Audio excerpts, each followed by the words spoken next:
We're going to start this over, and I'm going to try not to say so much. Hey everyone, this is Jeanette Lira, and this is Untamed and Unapologetic. Today, we are going to be talking about those societal expectations. What are they, and how have they affected us, or myself in particularly, and how is it related to how we define ourselves as individuals? We're going to talk about why that's important and what it's done for me along the way when I recognized it. And then we're also going to talk about how to change that, how to rewrite that, how to do it differently, because it's so hard to do something differently when you've always done the same thing. I have so many people come to me on a regular basis in my line of work as a counselor, and I hear them say this all the time. That's just who I am. I'm sure you've said that multiple times in your life too. But the thing is that's just who I am. It limits you from reaching your full potential. And I'll talk a little bit more about what that means a little bit later on in this podcast. But right now, we're going to stick to understanding the societal norms and how they help us define ourselves as individuals. So, some of the societal norms that I was aware of growing up were, for me personally, you have to go to school, get married, and have babies all before you're 30 years old. And that's something that really wasn't told to me. It was something that I created for myself based on society, based on Disney, based on everything that I see in the world in front of me.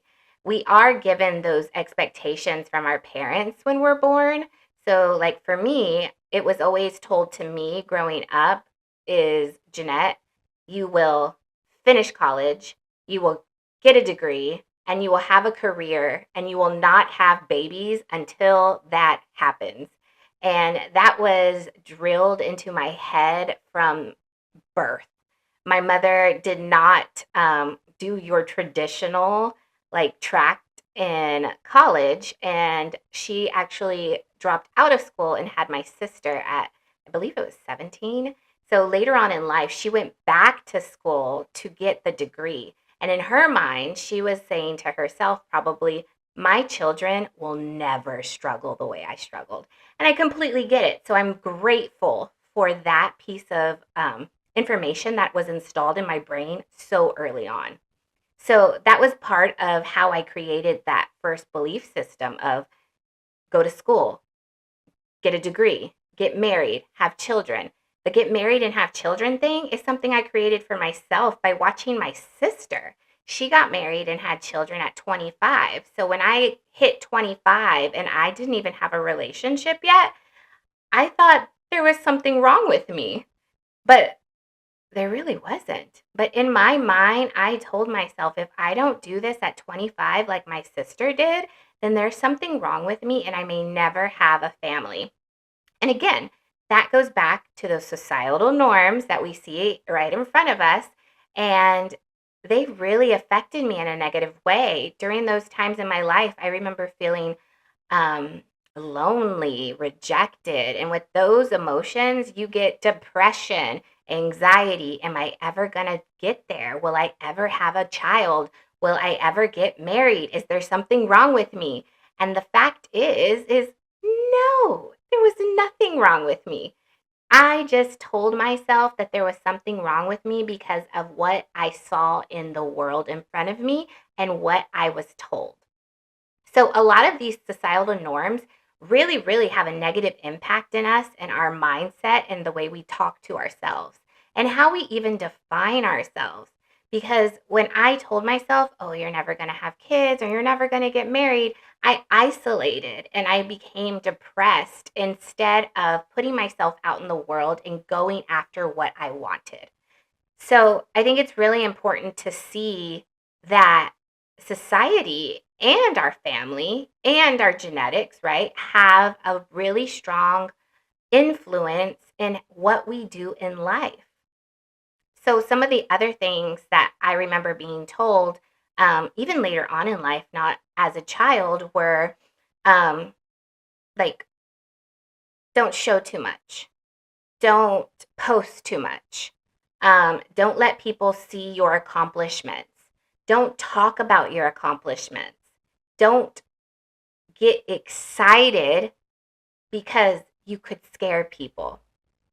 I remember having people tell me, even at the beginning of my business, when I was super excited and my mind was on creative mode. And of course, I was very unorganized at that time and didn't know what I was doing.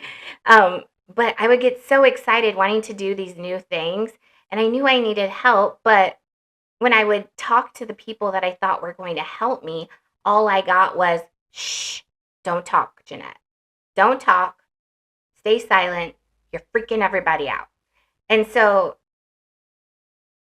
honestly, I just really stepped into my true self and my true identity within this past year. And I know that's crazy to think about and crazy to see, but it's true. And the thing is that it takes time to get to where you're going. And then there's things that happen in life that force us to pause and regroup and redefine. And then we have to step forward again.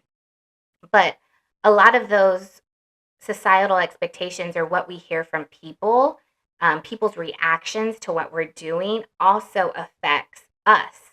And their reactions come from societal expectations.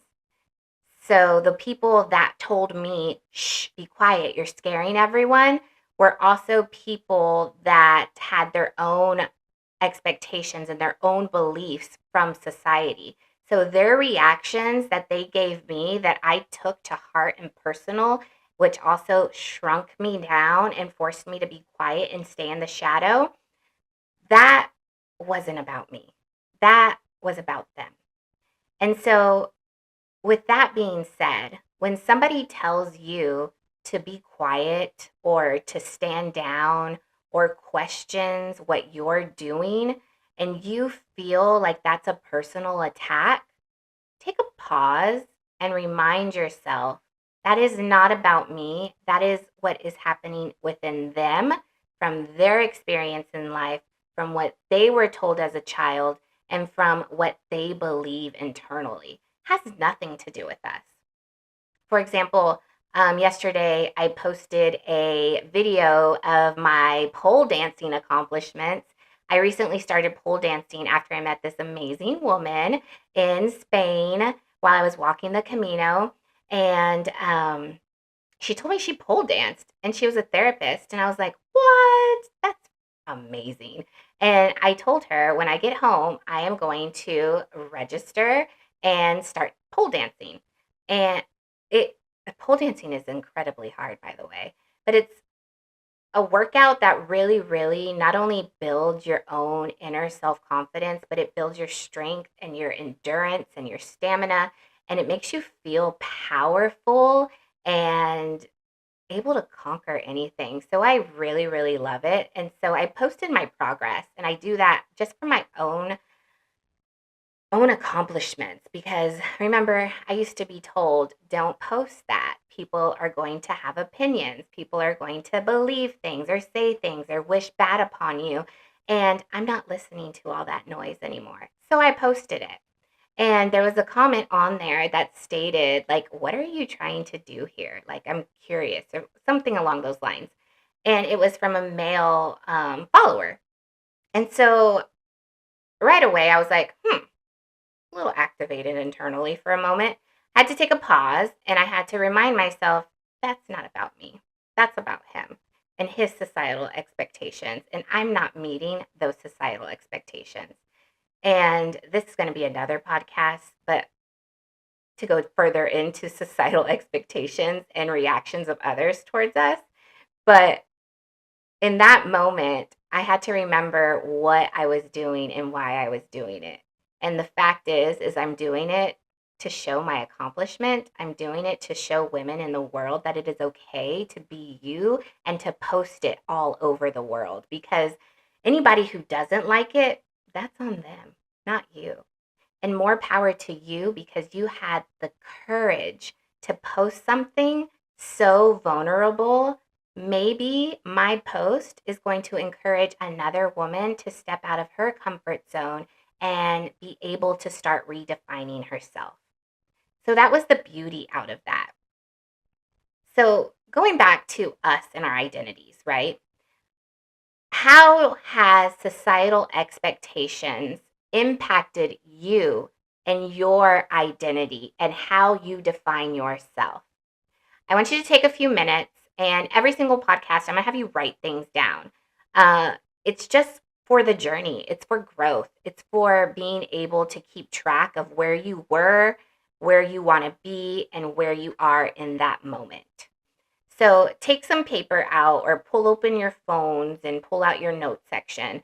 And I want you to define yourself.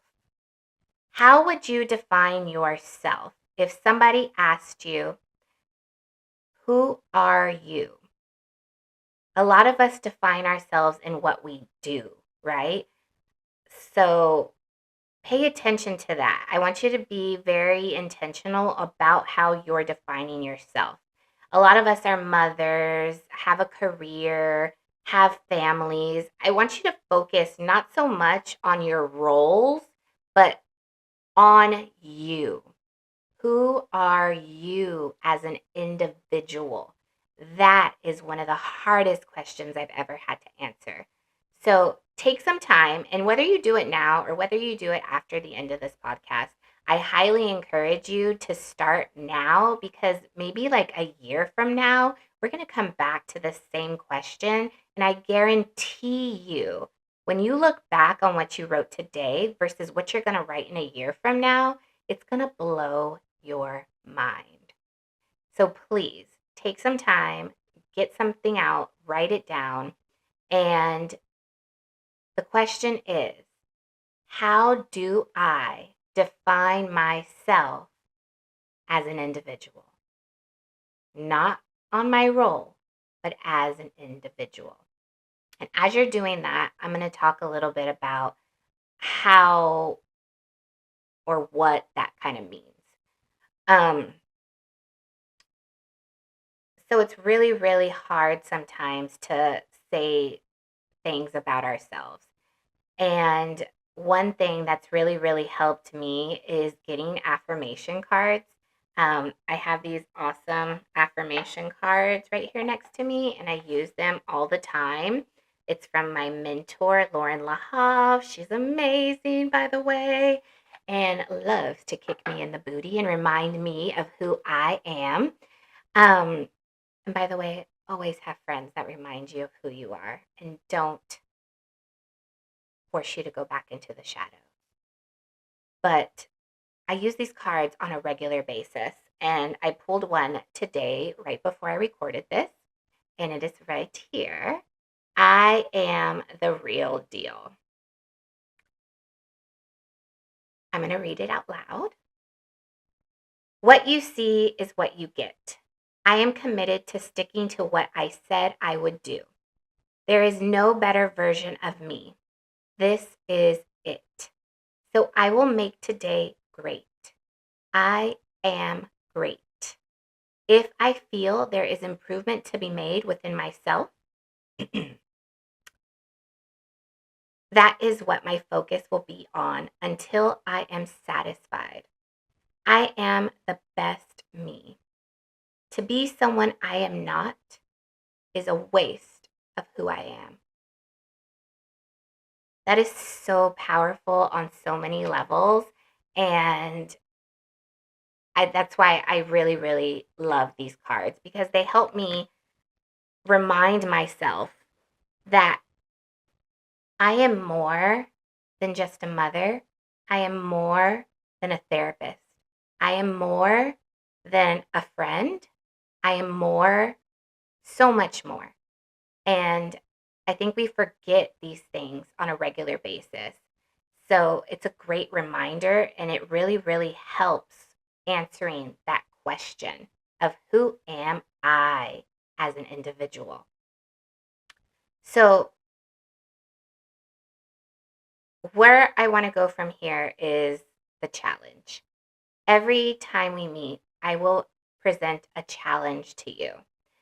In that challenge, besides of writing down all the things that I'm having you write down, it's going to be a project for you to start undoing the things that society and our families have installed in our brains. I always remind clients that our brains and our heart and like our central nervous system is like a giant computer. The installation starts during utero.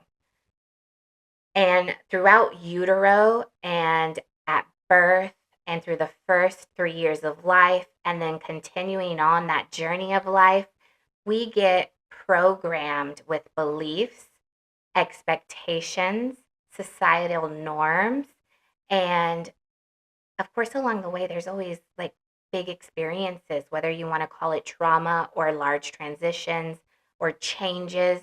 In every single one of those moments, through the transition, through the trauma, through the change, however you want to define it, we are rewired.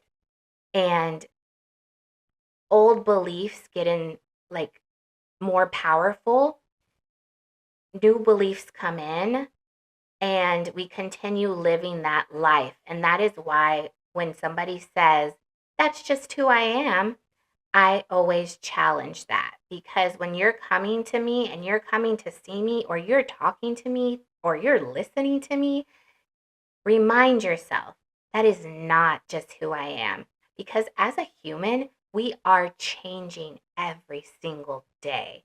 Do not limit yourself by saying, that's just who I am, because that is a false belief.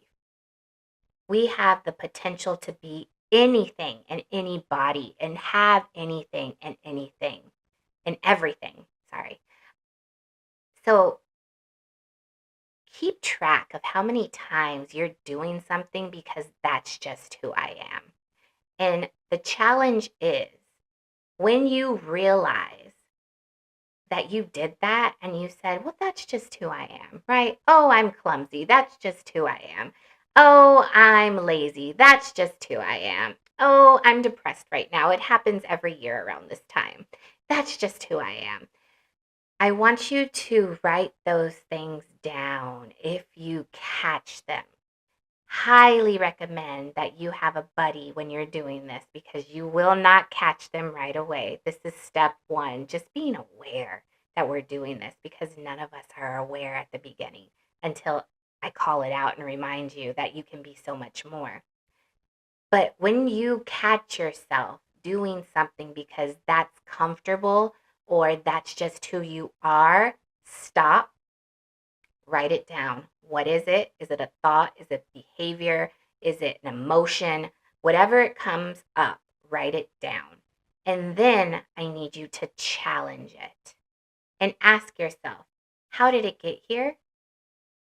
When did I do this before? How long have I been doing this? And does it serve me?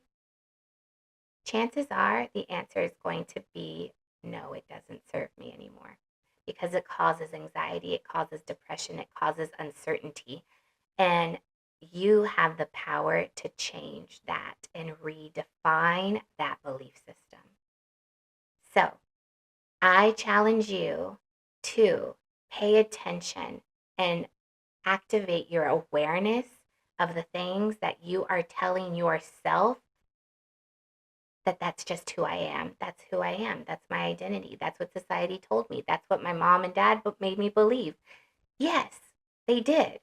And yes, you're correct. But we don't have to continue living a life like that. We can be different. We can be powerful. We can challenge ourselves. We can challenge society. We can do the complete opposite of what we thought we had to do. So, I'm looking forward to be on this journey with you. This is step one. Let's keep rolling forward and rewrite those stories. I'll see you next time. Peace out.